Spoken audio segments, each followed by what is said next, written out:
नमस्कार, मैं हूं आपके साथ मयंक। देखिए, एक बड़ी खबर इस वक्त आ रही है। अमेरिका के कई सारे प्लेन्स ने उड़ान भरी है और ये प्लेन पहुंच रहे हैं डिएगो गार्सिया, हिंद महासागर में अमेरिका का वो नेवी बेस जहां से किया जा सकता है ईरान पर हमला। देखिए, ये एक ऐसी खबर है जिस पर पूरे जितने डिफेंस एक्सपर्ट्स हैं उनकी नज़र है, जिस पर ईरान की नज़र है और जिस पर चीन की खास तौर पर नज़र है। देखिए, ऐसी खबरें आ रही हैं कि अमेरिकन प्लेन्स जिसमें C-17 एक ग्लोबमास्टर 3 जो है वो शामिल है, उनके नंबर्स भी सामने आए हैं कि करीब 10 प्लेन ऐसे हैं जिन्होंने उड़ान भरी है और इसमें से 6 या 7 प्लेन डिएगो गार्सिया की तरफ गए हैं। डिएगो गार्सिया हिंद महासागर में एक वो बेस है, नेवी बेस है अमेरिका का, जहां पे बड़ी संख्या में फाइटर जेट्स हैं और यहां पे B-2 बॉम्बर्स भी रखे जाते हैं। जब पिछली बार जंग की बात हो रही थी कि ईरान पर जब हमले हुए थे, 12 दिन की जंग हुई थी, तब भी B-2 बॉम्बर्स डिएगो गार्सिया में पहुंचे थे। और अब बताया जा रहा है कि C-17 ग्लोब मास्टर जो अमेरिकी प्लेन्स हैं वो यहां पर पहुंचे हुए हैं। अब देखिए, ये जो ग्लोब मास्टर्स है अमेरिका के, इसमें काफ़ी सारे जो है सैनिक ले जाए जा सकते हैं, हथियार ले जाए जा सकते हैं, लॉजिस्टिक्स सामान जो है, मिसाइल्स जो हैं वो ले जाई जा सकती है। और बताया जा रहा है ये सब के सब डिएगो गार्सिया पहुंचना शुरू हो गई हैं।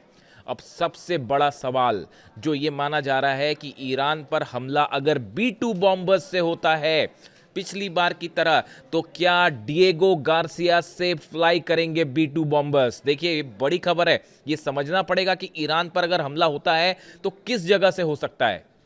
पहली बात तो ये साफ समझिए, अगर ईरान पर हमला होता है F-35 जेट से, F-16 से, तो ये जेट्स दो जगह से उड़ान भर सकते हैं। एक तो अमेरिकन बेसिस से, जैसे कि जॉर्डन में मैंने आपको कल बताया था, बड़ा मूवमेंट हो रहा है जॉर्डन में जो है अमेरिकन प्लेन्स आ रहे हैं काफ़ी संख्या में।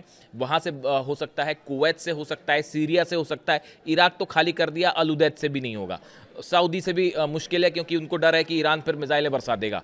लेकिन कुवैत, जॉर्डन, ये वो इलाके हैं, सीरिया, जहाँ से F-16 या F-35 फ्लाई कर सकते हैं। एयरक्राफ्ट कैरियर जब पहुंच जाएगा मेडिटेरियन सी में, तो उससे अब्राहम लिंकन से 90 उसमें F-35 जेट्स हैं, वहां से फ्लाई करके हमला हो सकता है। और जो तीसरा और सबसे बड़ा ऑप्शन है जिसकी ऐसी आशंका जताई जा रही है कि अमेरिका इस्तेमाल करेगा, तो वो डिएगो गार्सिया का बेस होगा। अब देखिए, डिएगो गार्सिया से ईरान का डिस्टेंस है करीब 3800 से 4000 किलोमीटर। यानी आप अगर डिस्टेंस माने ईरान से डिएगो गार्सिया का, तो वो करीब 4000 किलोमीटर है। जो B-2 बॉम्बर्स हैं ये फ्लाई करते हैं करीब 1000 किलोमीटर प्रति घंटा की रफ्तार से। यानी अगर डिएगो गार्सिया से B-2 बॉम्बर्स फ्लाई करते हैं तो उन्हें ईरान जाने में करीब 2.5 से 3 घंटा लगेगा, करीब 2.5 से 3 घंटा लगेगा। अब ये वो टाइम है जिसके बीच में ईरान को अपनी रक्षा का इंतज़ाम करना पड़ेगा। अब देखिए, ये कहा जा रहा है, ऐसी जानकारियां मिल रही हैं, ईरान और चीन ने मिलकर बड़ी तैयारी कर ली है डिएगो गार्सिया को उड़ाने की, अमेरिका के इस नेवी बेस को उड़ाने की। या आपने जो मिसाइल टेस्ट देखा, ICBM का टेस्ट हुआ आनन फानन में, फटाफट जो टेस्ट हुआ, इसकी किसी को उम्मीद नहीं थी कि ईरान इतनी जल्दी जो है वो ICBM का टेस्ट फिर से कर डालेगा, और वो भी इस अंदाज में कि वो जो है कजाकिस्तान क्रॉस किया, रशिया क्रॉस किया और साइबेरिया में बिल्कुल पिन पॉइंट ठिकाने पर गिरी है वो ICBM। और 7000 किलोमीटर का डिस्टेंस तय किया है, करीब 6 से 7। कितना डिस्टेंस तय किया है? 6 से 7000 किलोमीटर का। ईरान से डिएगो गार्सिया का डिस्टेंस कितना है? 4000 किलोमीटर। समझे बात आप? 7000 किलोमीटर ICBM गई है, जा सकती 10,000 किलोमीटर है, यानी जा तो अमेरिका तक सकती है। अगर तेहरान से छोड़ दिया ICBM तो चली तो अमेरिका तक चली जाएगी वो। लेकिन इस बार जो टेस्ट हुआ वो 7000 किलोमीटर का हुआ।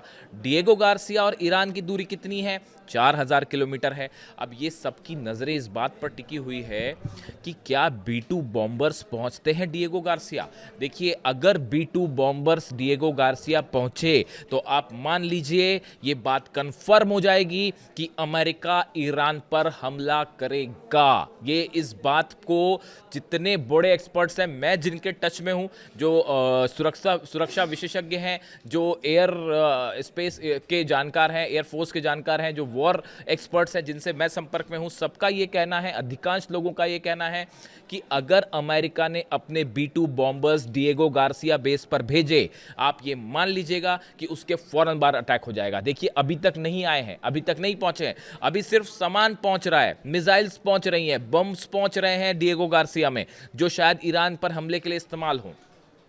ये बात ईरान भी समझ रहा अच्छे से। ये जो मिसाइल टेस्ट हुआ, ये क्यों हुआ इतनी तेजी से? ये अमेरिका पर तो हमला हो ही सकता है, वो 10,000 किलोमीटर है बात, लेकिन उससे ज़्यादा अहम इंपॉर्टेंट चीज़ है खुद को सेव करने के लिए डिएगो गार्सिया बेस। देखिए यहाँ पे जो है ये वेस्ट वर्जीनिया, इनकी यूएसएस जो परमाणु पनडुब्बी है अमेरिका की, वो भी है यहाँ पे। बड़ी संख्या में डिएगो गार्सिया में हथियार हैं अमेरिका के, इसमें कोई शक नहीं है। अब बताया ये जाता है चाइना ने और रशिया ने अपने पूरे सैटेलाइट्स जो हैं वो डिएगो गार्सिया पे भी नज़रें बनाए हुए हैं। यहाँ पे जो भी मूवमेंट हो रही है वो सब खबरें जा रही हैं ईरान तक, चाइना तक, रशिया तक।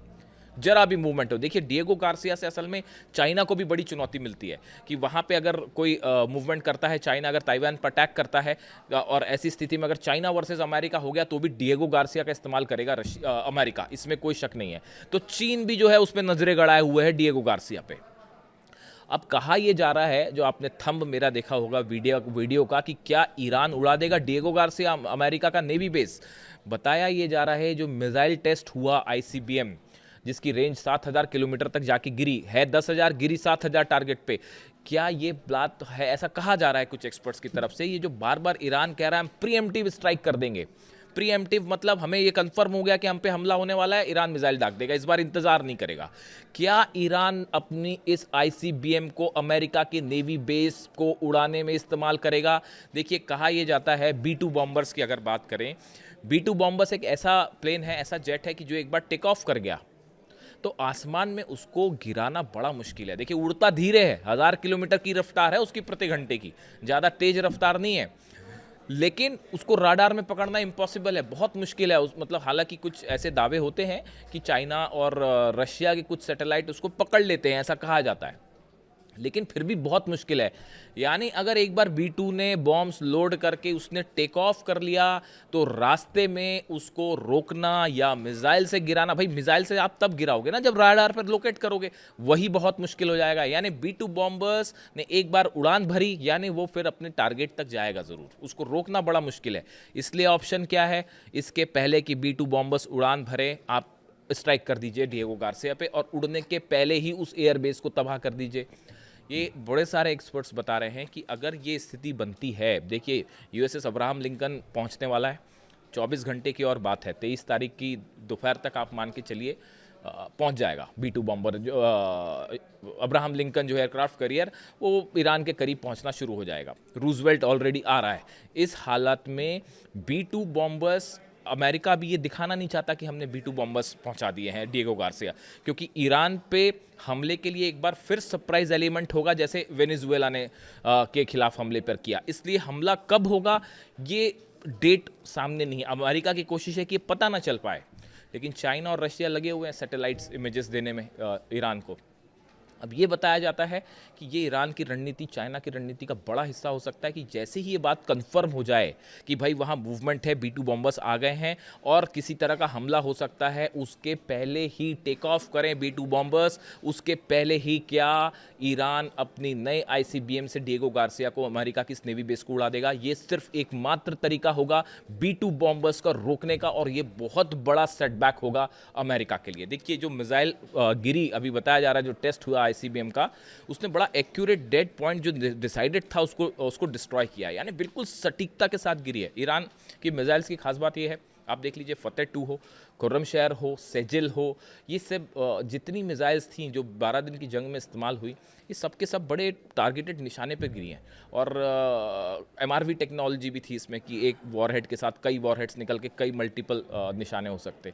ऐसे में डिएगो गार्सिया पर क्या ईरान का हमला तय माना जा रहा है? देखिए अमेरिका इस समय अपने बेसिस को सिक्योर करने में भी जुटा हुआ है। सब जगह मिसाइल डिफेंस सिस्टम लगाए जा रहे हैं, इजराइल मिसाइल डिफेंस सिस्टम लगाए जा रहे हैं। मिडिल ईस्ट में जो बड़े देश थे वहाँ से अपने सैनिक हटा लिए गए कि भाई हम उन पर हमला नहीं होने देंगे, कि सऊदी ये दिखाना चाहता है कि भाई हमने कोई मदद नहीं की अमेरिका की, कतर भी यही दिखाना चाहता है, UAE भी दिखाना चाहता है। तो देखिए ये ऐसा है, इस हालात में जो हमले B2 बॉम्बर्स से होंगे उसकी एक बड़ा उसका ठिकाना डिएगो गार्सिया होगा। इसलिए जो जितने डिफेंस एक्सपर्ट्स हैं जो ईरान पे इस बात पे नज़रें बनाए हुए हैं कि कब हमला होगा, वो सब ये जानना चाहते हैं कि डिएगो गार्सिया में B2 बॉम्बर्स कब पहुंचेंगे। आप भी नज़र रखिए, जिस दिन ये खबर आई कि डिएगो गार्सिया में B2 बॉम्बर्स पहुंचे हैं, उसको आप ग्रीन सिग्नल मान लीजिएगा कि बस अब ये हमले की तैयारी पूरी है और इंतज़ार शायद एयरक्राफ्ट कैरियर का। इसी बीच अमेरिका चीन की बड़ी प्लानिंग, चाइना ने अपने सैटेलाइट्स दे रखे हैं इस्तेमाल के लिए। ईरान को पूरी मदद हो रही है, रशिया भी मदद कर रहा है। और ऐसे में क्या मिसाइल्स के जरिए खास तौर पर जो ICBM नया टेस्ट हुआ है, देखिए हालांकि खुर्रमशहर 4 भी माना जाता है कि उसका जो एडवांस वर्जन है जो कि अभी टेस्ट नहीं हुआ है, मतलब उसको दिखाया नहीं गया, उसकी भी रेंज बताया जाता है कि 4 से 5000 किलोमीटर्स तक है। यानी अगर चाहें तो वो भी पहुंचाई जा सकती है वहाँ तक, डिएगो गार्सिया तक। तो ऐसी सूरत में क्या ईरान नेवी बेस को अटैक करेगा? और अगर अटैक करता है तो बिना डिफेंस सिस्टम के ये मिसाइल्स को रोकना अमेरिका के लिए टेढ़ी खीर होगी। इसीलिए कहा जा रहा है कि ईरान हो सकता है कि B2 बम्बर्स पहुंचे और वो टेक ऑफ करें, उसके पहले ही ईरान चीन के साथ मिलकर ये बड़े नेवी बेस पर बड़ा अटैक कर सकता है। इससे जुड़ा जो भी अपडेट होगा आप तक पहुंचाएंगे। वीडियो कैसा लगा ज़रूर कमेंट करें, आपकी हर कमेंट्स में पढ़ता हूं। बताएं आपकी क्या राय है। Thank you so much.